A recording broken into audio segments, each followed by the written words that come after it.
大家一直都很担心会下雨啊、阴天啊，但是你们现在一看外面多好，欢迎到常州来。欢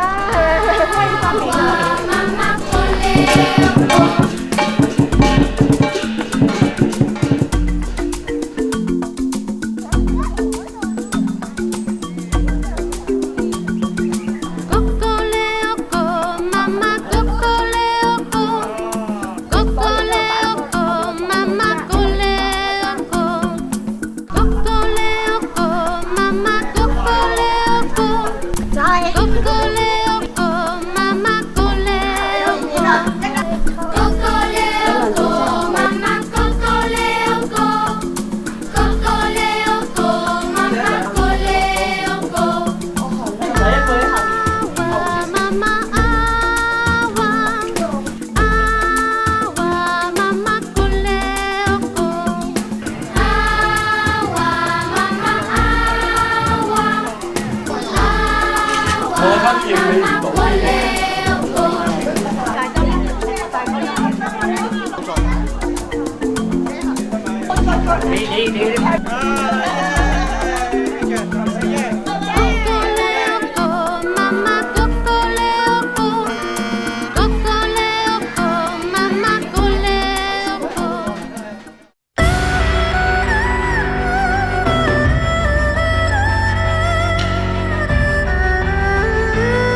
在嘲弄愛得轟烈，花逝之時，你為何如潮汐退走了？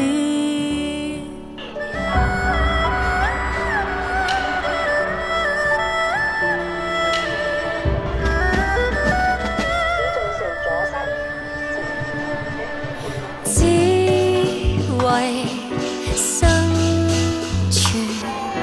我曾如何埋沒我的心願，只為安眠。我還長期磨礪我寶劍，成就了登上懸崖峭壁的女子。人在此進亦猶豫。